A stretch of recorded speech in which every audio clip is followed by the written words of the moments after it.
सर्वेभ्यो नमो नमः।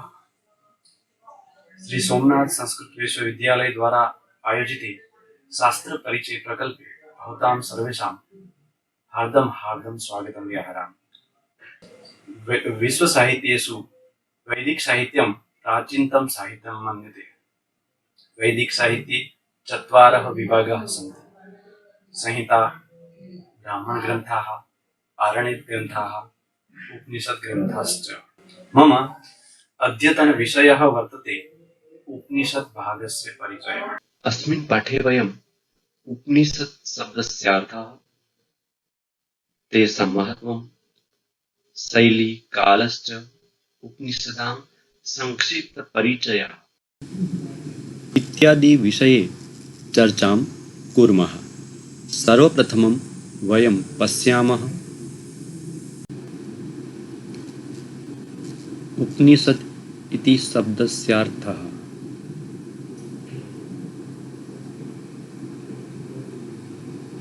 उपनिषद इति शब्दः उप एवं नि उपसर्गपूर्वकं सद्धातोः क्विप् प्रत्ययः प्रयुज्य निष्पन्नो भवति। उप निपूर्वकस्य विसरणगत्य वसादनार्थकस्य सुदृढधातोः क्विबन्तस्य रूपम् इदम् उपनिषद इति। अत्र अर्थत्रयः भवति: विसरणं, गति, अवसादनार्थकम्। विसरणम् अर्थात् अविद्यायाः नाशः, गति अर्थात् ज्ञानप्राप्ति वा ब्रह्मप्राप्ति, अवसादनार्थम् अर्थात् शिथिलतायाः नाशः। आदि शंकराचार्य मतानुसारम् उपनिषद अर्थात ब्रह्म विद्या।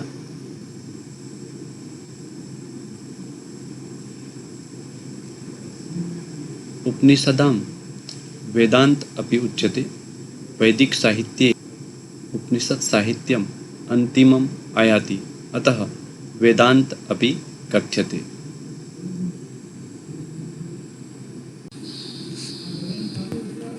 उपनिषदाम् अध्ययनेन दृष्टानुश्रविक विषय वितृष्ण मुमुक्षूणां संसारस्य बीजभूता विद्या नश्यति, ब्रह्म प्राप्तं भवति, दुःखानि च क्षीणानि भवन्ति। ब्रह्मणः स्वरूपस्य तद्वा आप्त्युपायस्य जीवस्य जगतश्च किं वा आत्मादिविषयाणां सविस्तरं वर्णनं परत्वात् उपनिषत् इति संज्ञा। उपनिषदां संख्या सर्वोपनिषदां मध्ये सारम् अष्टोत्तरशतम्। उपनिषदां संख्या अष्टोत्तरशतं मन्यते। इति एतत् मुक्तिकोपनिषद् वाक्येन उपनिषद् अष्टोत्तरशततोऽपि अधिकाः सन् इति ज्ञायते। प्राप्तासु अष्टोत्तरशतसंख्यकासु उपनिषत्सु प्रायेण 12 उपनिषदः प्राचीनत्वाद् विशदतया च विषयस्य प्रतिपादकत्वात् अतितरां प्रामाणिकाः मताः भवन्ति। प्राप्तासु अष्टोत्तरशतसंख्यकासु उपनिषत्सु प्रायेण 12 उपनिषदाः प्रमाणभूताः प्रामाणिकाः मन्यते। तासु 10 उपनिषदः प्रसिद्धाः।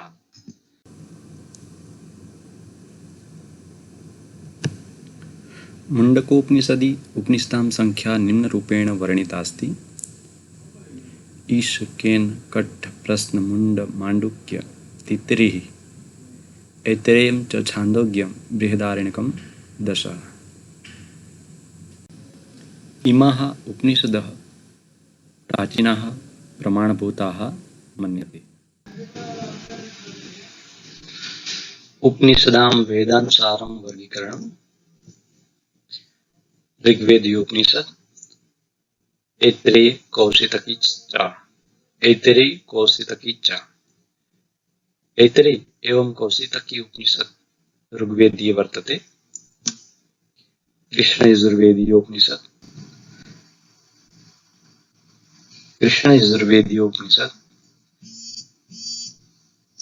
तैत्तिरीयोपनिषद, महानारायणोपनिषद, कठोपनिषद, श्वेताश्वतरोपनिषद, मैत्रेयीयोपनिषदश्च।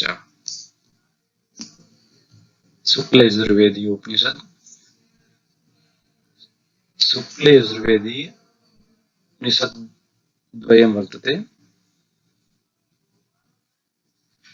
शुक्ल यजुर्वेदीयोपनिषद, ईशावास्योपनिषद, बृहदारण्यकं च। सामपर्वोपनिषद, छान्दोग्यकेनोपनिषदि, सामवेदे छान्दोग्य एवं केनोपनिषद वर्तते।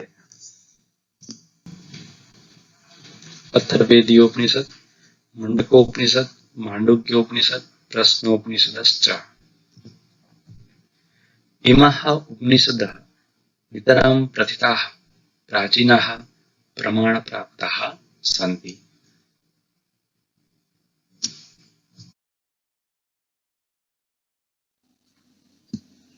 उपनिषदां शैली कालश्च। उपनिषदो अति सरलशैल्यां तत्त्वं ग्राह्यन्ति। काञ्चन उपनिषदः गद्यात्मिकाः, काञ्चन पद्यात्मिकाः, काञ्चन गद्यपद्योभयात्मिकाश्च।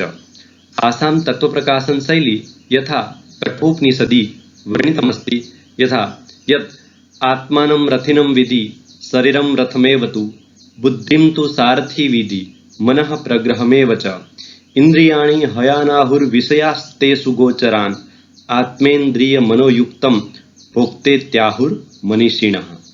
अत्र वर्णितमस्ति आत्मानं रथिनं विधि शरीरं तु एव रथं बुद्धिं तु सारथिं विधि मनः च एव प्रग्रहम्। अर्थात इस जीवात्मा को तुम रथ का स्वामी समझो, शरीर को उसका रथ, बुद्धि को सारथी समझो, रथ हाँकने वाला समझो और मन को लगाम समझो। यहाँ पर आगे दिया गया है इंद्रियाणि हयानाहुर विषयास्तेषु गोचरान् आत्मेन्द्रिय मनोयुक्तं भोक्तेत्याहुर मनीषिणः। मनीषिणः इंद्रियाणि हयानाहु विषयांतेषु गोचरान् आत्मा इंद्रिय मनसयुक्तं भोक्ता इति आहु।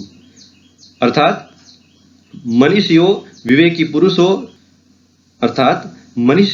विवेकी पुरुषों ने इंद्रियों को इस शरीर रथ को खींचने वाले अश्व कहा है, जिसके लिए इंद्रिय विषय विचरण के मार्ग है। इंद्रियों तथा मन से युक्त इस आत्मा को उन्होंने शरीर रूपी रथ का भोग करने वाला बताया है। इस प्रकार से यहाँ सुंदर वर्णन प्राप्त है। आगे देखते हैं। इमाः उपनिषदो न एकस्मिन् काले प्रणीताः जायन्त अपितु काले काले ताः रचिता अभवन्। प्रधानोपनिषदो बुद्धात् प्रागेव रचिता अभवन् इति मन्यते। उपनिषदां प्रतिपाद्य विषयाः। उपनिषदां प्रधानत्वेन प्रतिपाद्यो विषयस्ति आत्मा। उपनिषदां प्रधानरूपेण विषयः अस्ति आत्मा। संहितातः आरण्यकं यावत् तद् ब्रह्म आत्मनो भिन्नम् इति एतेन रूपेण प्रतिपादितमस्ति। तद् उपनिषत्सु ततो न भिन्नम् इति एतेन प्रकारेण व्याख्यातम् अस्ति। आत्मेव सर्वव्यापी वर्तते। विश्वस्य सर्वेषु अपि पदार्थेषु स एव व्याप्तो अस्ति। तस्मिन्नेव समग्रस्यापि प्रपञ्चस्य लयो भवति। ततो व्यतिरिक्तं न किमपि। अतएव बृहदारण्यकोऽपि आह स वा अयम् आत्मा ब्रह्म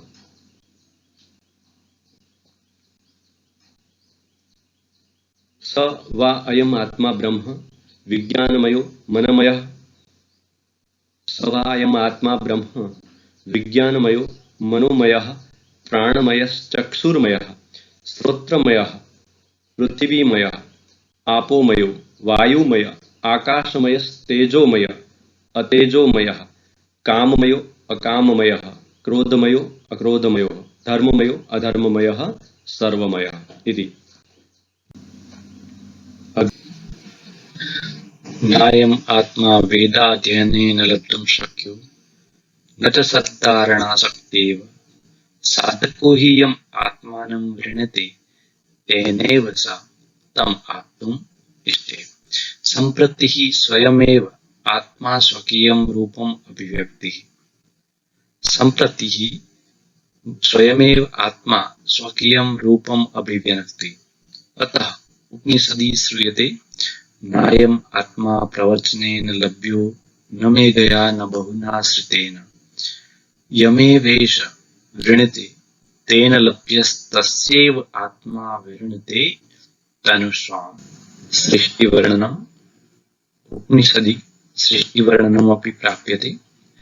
उपनिषत्सु उल्लिखितम् अस्ति यत् सर्वतः प्रथमम् एकम् अव्यक्तं रूपमासीत्, तस्मादेव व्यक्तमिदं जगत् सृष्टम् अभूत्। इदम् अव्यक्तं रूपं हि परब्रह्म अस्ति। समस्तमपि जगत् तस्मादेव प्रादुर्बभूव, अन्ततश्च तस्मिन्नेव लीयते। ब्रह्मणः सर्वव्यापकता अत्र प्राप्यते, उल्लिखिताः सन्ति। अद्वैत तत्त्वस्य विवेचनम् अपि अत्र प्राप्यते। द्वैतवादस्य वर्णनमपि अत्र उपनिषदि मिलति। उपनिषदां संक्षिप्त परिचयः। सर्वप्रथमम् ईशोपनिषत्। मादिन्दीन् साखी इयं यजुर्वेदसंहितायाः 40तमाध्यायो अस्ति। ईशावास्यमिदं सर्वम् इति आदिपदस्य आधारोपरि अस्या नामकरणमस्ति। ग्रन्थेऽस्मिन् 18 मन्त्राः एव सन्ति। अस्मिन् ज्ञानदृष्ट्या कर्मोपासनायाः रहस्यं वर्णितमस्ति। उपनिषदियं कर्मसन्न्यासस्य पक्षपातिनी न भूत्वा यावत् जीवनं निष्कामकर्मभावेन कर्मसम्पादनस्य अनुरागेण वर्तते। अत्र अद्वैतभावनायाः स्पष्टप्रतिपादनम् अस्ति। अत्र ब्रह्मणः स्वरूपवर्णनान्तरं विद्या अविद्या सम्भूति असम्भूति इत्यादीनां विवेचनम् अस्ति। केनोपनिषत् केनेषितं पतति इत्यादि स्वकीय प्रारंभिक पदस्य आधारोपरि अस्याः उपनिषदः नाम केन तथा स्वशाखानाम् उपरि अस्याः नाम तवलकारोपनिषत् इति अस्ति। लघुस्वरूप इयं परम मार्मिक उपनिषदस्ति। अस्याम् उपनिषदि 4 खण्डाः एव सन्ति। प्रथमखण्डे उपास्य ब्रह्म निर्गुण ब्रह्मणो मध्ये अन्तरं दर्शितमस्ति। द्वितीयखण्डे ब्रह्मणः रहस्यमय स्वरूपस्य वर्णनमस्ति। तृतीय एवं चतुर्थखण्डे उमा हेमवत्या रोचक आख्यानेन परब्रह्मणः सर्वशक्तिमता तथा देवतानाम् अल्पशक्तिमतायाः सृष्टु निदर्शनम् अस्ति। अग्रे कठोपनिषत्। कृष्णयजुर्वेदस्य कठशाखानुयायिनी इयम् उपनिषद् स्वगम्भीर अद्वैत तत्त्वाय प्रख्याता अस्ति। अस्यां 2 अध्यायौ स्तः। प्रति अध्यायं 3 वल्लयः सन्ति। ऐत्रेयारण्यके नचिकेतोपाख्यानेन इयम् आरब्धा अभवत्। यमेन प्रोक्तः अद्वैत तत्त्वस्य मार्मिक उपदेश अत्र दर्शनीयोऽस्ति। नेह नानास्ति किंचन इत्यस्य उपनिषदः गंभीर शंखनादस्ति। नित्येषु नित्यं चेतनेषु चेतनम् एकमेव असौ ब्रह्म सर्वेषां जीवानाम् आत्मनि निवसति। तस्यैव दर्शनं शान्त्या एकमात्र साधनमस्ति। योग एव तस्य साक्षात्कारस्य प्रधान साधनमस्ति। मोञ्जे ईशिकावत् अस्य शरीरस्य आभ्यन्तरे विद्यमानस्य आत्मन उपलब्धिः योगद्वारेण कर्तव्या। अयमेव कठोपनिषदः व्यावहारिक उपदेशः अस्ति। प्रश्नोपनिषत्। अस्याम् उपनिषदि ब्रह्मविद्याम् अन्वेष्टुं 6 ऋषयः महर्षि पिप्पलादस्य पार्श्वे गताः। तत्र ते तम् आध्यात्मिक प्रश्नानां समुचितम् उत्तरं पृच्छन्ति। प्रश्नोत्तरेषु निबद्धोऽयं ग्रन्थः, तेन अस्य नाम प्रश्नोपनिषत् इति। आध्यात्मिक जगतः समस्याः एव एतेषां प्रश्नानां विषयः अस्ति। स्वकीय समीक्षणेन पिप्पलादः अत्र विशिष्ट तत्त्वज्ञानी स्वरूपेण समायाति। तत्र मीमांसा प्रश्नाः सन्ति यत् प्रथमं प्रश्नं वर्तते प्रजायाः उत्पत्तिः कस्मात् स्थानात् भवति। द्वितीय प्रश्नं प्रजानां धारणं मुख्यकाः देवताः कुर्वन्ति, कथं प्रकाशयन्ते तान्, एतेषु कथमः श्रेष्ठतमो अस्ति। तृतीय प्रश्नः प्राणानाम् उत्पत्तिः, शरीरेषु तेषाम् आगमनम् उत्क्रमणं च इत्यादि विषयकानां प्रश्नः। स्वप्न जागरण स्वप्न दर्शनादि विषयकादीनां प्रश्नः। पंचम प्रश्न ओंकार पुरुषस्य उपासना तथा तेन लोकानां विजयः। षष्ठ प्रश्न षोडकला संपन्नस्य पुरुषस्य विवेचना। एतेषां प्रश्नानाम् उत्तरेषु हि अध्यात्मस्य अखिल समस्यानां विवेचनम् अति गंभीरतया प्रतिपादितमस्ति। अक्षर ब्रह्म एव अस्य जगतः प्रदर्शिता अस्ति इति प्रश्नोपनिषदि विषयः वर्तते।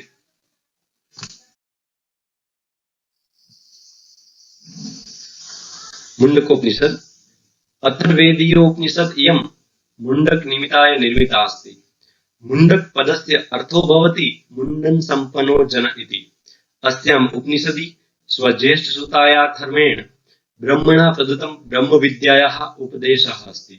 यज्ञे अनुष्ठानम् अदृढरूपप्लवोऽस्ति येन संसारसन्तरणं कदापि भवितुं न शक्यते। इष्टापूर्तं यज्ञानुष्ठानमेव सर्वश्रेष्ठं मन्तारो जनाः स्वर्गलोकं सम्प्राप्य अपि अस्मिन् भूतले अन्ततः समागच्छन्ति एव इति। अनेन प्रकारेण अत्र कर्मकाण्डस्य हीनता तथा दोषाणाम् अनन्तरं ब्रह्मज्ञानस्य श्रेष्ठता प्रतिपादिता अस्ति। द्वैतवादस्य प्रधान स्तम्भरूपो मन्त्रः द्वासुपर्णा सयुजा सखाया अस्याम् उपनिषदि समायाति। वेदांत शब्दस्य अपि सर्वप्रथम प्रयोगः अत्रैव उपलब्धो भवति। ब्रह्मज्ञानिनो ब्रह्मणि विलीनस्य तुलनानां रूपं परित्यज्य नदीनां समुद्रे विलयनेन सह कृतास्ति। अस्याम् उपनिषदि सांख्यवेदान्तयो तथ्यानामपि यत्किंचित् प्रभावः परिलक्ष्यते। माण्डुक्योपनिषद उपनिषदियम् आकारे स्वल्पकायिका अस्ति, सिद्धान्ते विशाला अस्ति। अस्यां केवलं 12 खण्डानि किंवा वाक्यानि च सन्ति। यस्मिन् चतुष्पादात्मनः अतीव मार्मिक रहस्यमयं च विवेचनमस्ति। ओंकारस्य मार्मिक व्याख्याकरणस्य श्रेयः इमाम् एव उपनिषदम् अस्ति। ओंकारे तिस्रो मात्रा भवन्ति तथा चतुर्थो अंशः अमात्र एव भवति। चैतन्यस्य तद अनुरूपेणेव चतस्रः अवस्था भवन्ति। जागर्या, स्वप्नः, सुषुप्तिस्तथा चैतन्यस्य अव्यवहार्य तुरीया दशा। आसाम् आधिपत्याधारणकर्ता आत्मापि क्रमशः चतुर्था भवति। वैश्वानरः, तेजसः, प्राज्ञस्तथा प्रपंचोपशमरूपी शिवः। येषु अन्तिम एव चैतन्यात्मनो विशुद्ध रूपमस्ति। तैत्तरीयोपनिषद उपनिषदियं तैत्तरीय आरण्यकस्य सप्तम, अष्टम, नवम खण्डानाम् एव सम्मिलितांशः अस्ति। अस्य आरण्यकस्य सप्तम प्रपाठकस्य नाम अस्ति संहिति उपनिषद इति, या अत्र शिक्षावली नाम्ना ख्यातः अस्ति।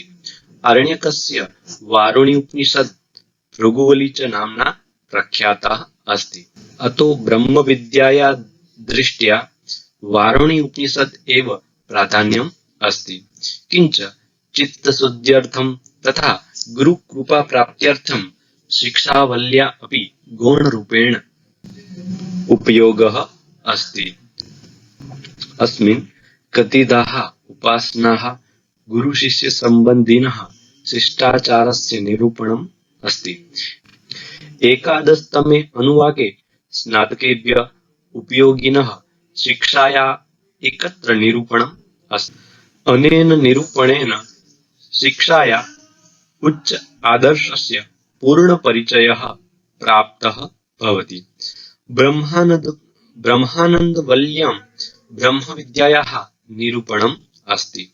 तदनन्तरं भृगुवल्ल्यां ब्रह्मप्राप्तेः मुख्यसाधनस्य वर्णनम् अस्ति। वर्णनमिदं भृगुवर्णयोः संवादरूपेण पञ्चकोश नाम्ना विख्यातम् अस्ति। अग्रे चलामः।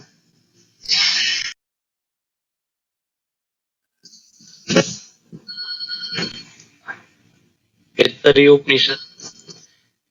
ऐत्तरेय आरण्यकस्य द्वितीय आरण्यकान्तर्गतया चतुर्थात् षष्ठाध्याये पर्यन्तस्य नाम ऐत्तरेयोपनिषत् अस्ति। अस्याम् उपनिषदि त्रयोऽध्यायाः सन्ति, येषु द्वितीय तृतीय अध्यायौ तु एकैकस्य खण्डस्यैव स्तः। प्रथमाध्याये द्वौ खण्डौ स्तः, ययोः प्रथमाध्याये द्वौ खण्डौ स्तः, ययोः सृष्टितत्त्वस्य मार्मिक विवेचनम् अस्ति। मानवशरीरमेव पुरुषाय उपयुक्तायतनं प्रमाणीकृतमत्र, यस्य विभिन्नावयवेषु देवताः प्रवेशम् आप्नुवन् तदनन्तरं परमात्मा तस्य मूर्धसीमां विदार्य प्रवेशं करोति, तथा जीवभावं सम्प्राप्य भूतैः सह तादात्म्यं स्थापयति। तदनन्तरं गुरुकृपया बोधनानन्तरं सर्वव्यापकस्य तस्य शुद्धस्वरूपस्य साक्षात्कारो भवति। अन्तिमाध्याये प्रज्ञानस्य विशिष्टा महिमा प्रदर्शिता अस्ति। अग्रे छान्दोग्योपनिषत्। सामवेदीयोपनिषदीयं प्रौढा प्रामाणिका प्रमेयबहुला च अस्ति। अस्याम् अष्टाध्यायाः किंवा प्रपाठकाः सन्ति। अस्य ग्रन्थस्य अन्तिमाः त्रयोऽध्यायाः आध्यात्मिकज्ञानदृष्ट्या महत्त्वपूर्णाः मन्यते। प्रारम्भिकाध्यायेषु अनेकविधानाम् ओंकारस्य साम्नः च गूढस्वरूपस्य च विवेचनम् अस्ति। द्वितीयाध्यायस्य अन्ते उद्गीतो अस्ति, यः केवलं भौतिक स्वार्थपूर्त्यर्थं यागानुष्ठानस्य सामगायनस्य कर्तॄणामुपरि मार्मिक व्यङ्ग्यं करोति। तृतीयाध्याये सूर्यस्य देवमधुनः रूपे उपासना अस्ति। गायत्रीवर्णनं, घोराङ्गिरसद्वारेण देवकीसुतं श्रीकृष्णम् आध्यात्मिक शिक्षा प्रदानम्, अन्ते सूर्यप्रादुर्भावस्य सुष्ठु विवेचनम् अस्ति। अस्य अध्यायस्य प्रसिद्धोऽयं सिद्धान्तः खलु इदं ब्रह्म अद्वैतवादस्य विजयघोषः अस्ति। चतुर्थाध्याये दार्शनिक तत्व विवेचनं सत्यकाम जाबालस्तथा तस्य मातुः कथा वर्तते। पंचम प्रपाठके प्रवाहन जेवालेः दार्शनिक सिद्धान्तस्य कैकेय्याश्च पते सृष्टिविषयकतथ्यानां विशदं वर्णनमस्ति। अस्मिन् वर्णने षड्दार्शनिकानां सिद्धान्तस्य समन्वयः कृतः अस्ति। षष्ठम प्रपाठके महर्षि आरुणेः ऐक्यप्रतिपादकसिद्धान्तस्य व्याख्या अस्ति। तत्त्वमसि आरुणेर आध्यात्मिक शिक्षायाः पीठस्थानीयो मन्त्रोऽस्ति। सप्तम प्रपाठके सनत्कुमार नारदयोः विस्तृत वृत्तान्तम् अस्ति। अंतिम प्रपाठके इन्द्रविरोचनयोः कथा अस्ति। आत्मप्राप्तेः व्यावहारिकोपायस्य संकेतः अत्र वर्तते।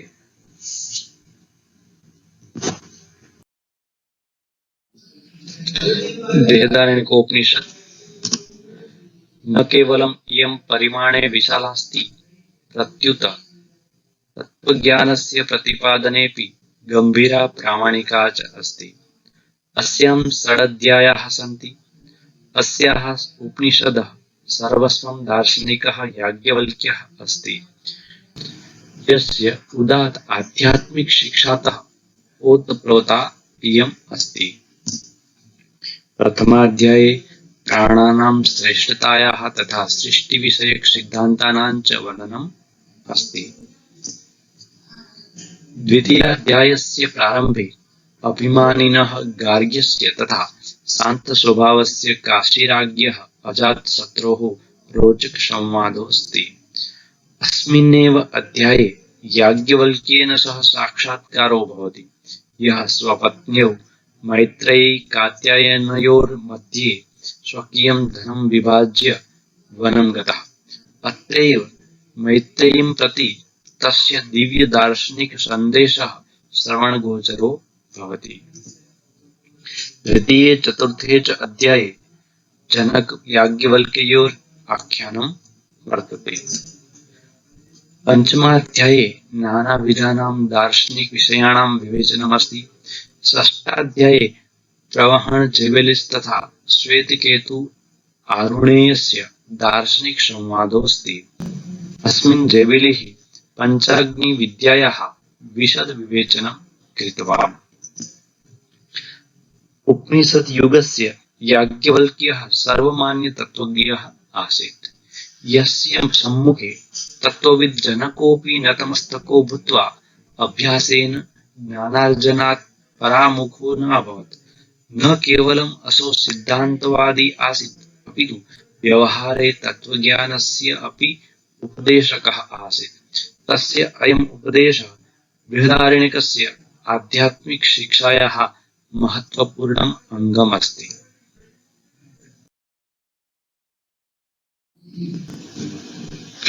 श्वेताश्वतरोपनिषत्। उपनिषद् इयं शैवधर्मस्य गौरवप्रतिपादनाय एव निर्मितः इति प्रतीतो भवति। द्वितीयः अध्याये योगस्य विशदं प्राचीनश्च विवेचनम् अस्ति। तृतीयाध्यायात् आरभ्य पञ्चमाध्यायपर्यन्तं शैव सांख्यसिद्धान्तयोः प्रतिपादनम् अस्ति। अन्तिमाध्याये गुरुभक्तितत्त्वं वर्णितम् अस्ति। कौशितकी-उपनिषत्। इयम् उपनिषत् सांख्यायन आरण्यकस्य चतुर्थ अध्यायेषु आतृति अध्यायात् षष्ठाध्यायपर्यन्तम् इयम् उपनिषत् सांख्यायन आरण्यकस्य चतुर्थ अध्यायेषु आतृति अध्यायात् षष्ठाध्यायपर्यन्तस्य भागः कौशितकी उपनिषत् नाम्ना ख्यातः अस्ति।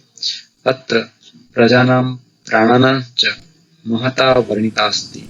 प्रज्ञया जीवः नानालोकेषु भ्रमणं कृत्वा उद्भृतं ब्रह्मलोकं गच्छति। अनन्तराध्यायेषु कौशितकी ऋषिः प्राणस्य श्रेष्ठतां निरूपयति। इन्द्रोपदेशस्य मुख्यरूपमस्ति प्राणस्य प्रज्ञायाश्च महता। प्राणेनायोस्तथा प्रज्ञया सत्यसङ्कल्पस्य च प्राप्तिर्भवति। इन्द्रेण प्रदत्तम् उपदेशोऽस्ति यत् ज्ञात्वा आत्मतत्त्वस्य उपलब्धिर्भवति।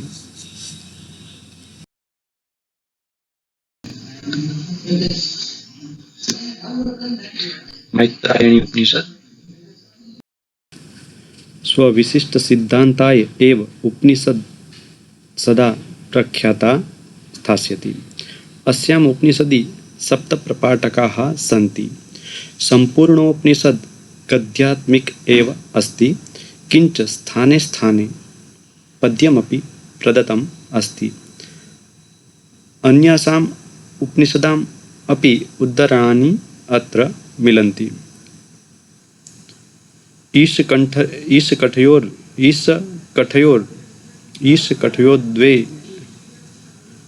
ईशकठयोर्द्वे उद्धरणे मिलतः। अन्यासु उपनिषत्सु उपनिषद् इयं प्राचीना मन्यते।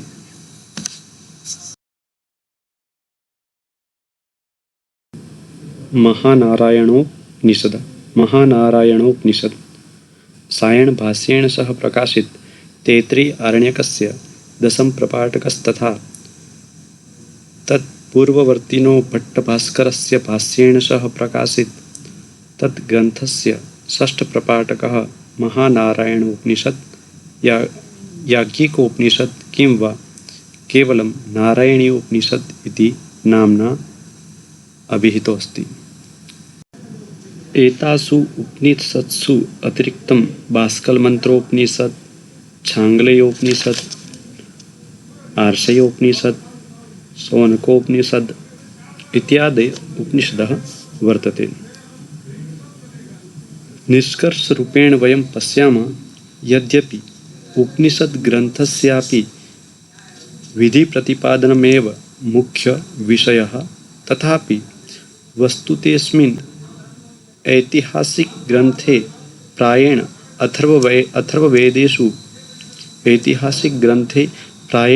अथर्ववेदेषु निबद्धाः पूर्ववर्णिता विषया इव प्रसङ्ग आगता। तदा नूतनरीतिनीत्यादिपरिचायकाः विषयास्तथा औपनिषदिकतथ्यानां क्रमेण वर्णनं प्राप्यते। उपनिषदः छात्राणाम्, अध्यापकानां, विदुषाणां च सन्तोषाय, लाभाय अवश्यमेव उपकारकः सन्ति।